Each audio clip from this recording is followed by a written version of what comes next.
All right, and another big question in Washington, I guess that we should say has been happening for the past 16 days. It's the shutdown. Every day we see the effects. So what's the latest today on a Thursday? Well, the latest officially is there's no real change, right? There's no grand bargain being announced. Democrats remain steadfast in their position. In fact, Senator Tim Kaine, who represents the Commonwealth of Virginia, a state with plenty of federal workers, he said he's been traveling around the state on the weekends, and he's hearing pats on the back, good things, that people are pleased that they're fighting for health insurance premiums, which Senator Kaine says will increase dramatically for millions of Americans because of these expiring Affordable Care Act subsidies. Republicans, steadfast in their belief, reopen the government, talk health care later. And now we have some impacts. Again, the reason we cover this every single day, Holly, is a few things. One, is there a deal or not? And two, well, what's the impact today? And the big development on this Thursday morning is the USDA has indicated to states that if this shutdown stretches into November, if this shutdown goes past that 1 month mark, and it certainly looks like it may, food assistance programs like SNAP may be the next victim of a prolonged shutdown. In fact, I think we have some video of the state of government, the website in the state of Minnesota this morning.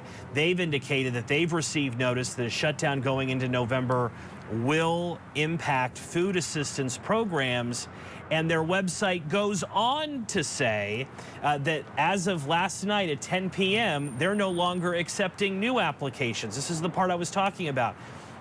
No longer accepting new applications for food SNAP benefits. So we're already talking about the impact on SNAP in Minnesota. I was just speaking with our Scripps News group in Denver. They're seeing local impacts there of new SNAP applications not being approved this morning because of this prolonged shutdown. It certainly doesn't look like SNAP will be saved like WIC was saved, the Special Supplemental Nutrition Program for women, infants, and children. The Trump administration is using tariff revenues to keep that going. The president's used research and development funds to pay troops. It doesn't look like SNAP, which tens of millions of Americans rely on for food on their table, it doesn't look like that may be heading in that direction should this shutdown again be prolonged. One development, again, is that there is no development. And here's Leader Senator John Thune and Senator Chuck Schumer speaking on Capitol Hill yesterday about the status of this shutdown. I think the American people are wondering when the Senate Democrats are going to end their temper tantrum and vote to reopen the government. Every day that this goes on, the problems are compounded for federal workers and for ordinary Americans. People get sick, people will lose their insurance, people will die. Plain and simple.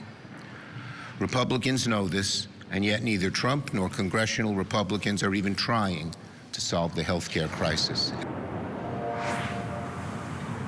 All right, Holly, so where is the deal most likely, right? The deal, if you listen to Schumer, if you listen to Senator Thune, Senator Schumer, the deal has always been somewhere with these Affordable Care Act subsidies. And this morning, in an interview on MSNBC, Senator Thune says that he's told Democrats privately that he would allow for a vote on extending subsidies in exchange for reopening the government. Said he wouldn't guarantee that that would pass, but that he would allow for it. So what does that mean?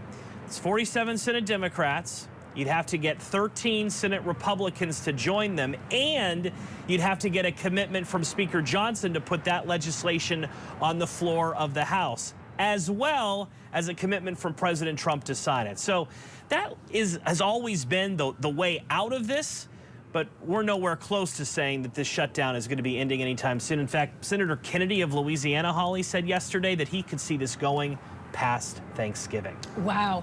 But does that put Republicans in a little bit of danger as far as appearances go? Because if they do put it in front of another vote and the Republicans can't come to some agreement, then the Democrats can point the finger. So is that really a viability, or is this something that might happen behind the scenes, work it all out, so when we get to a vote, we're guaranteed to have a solution?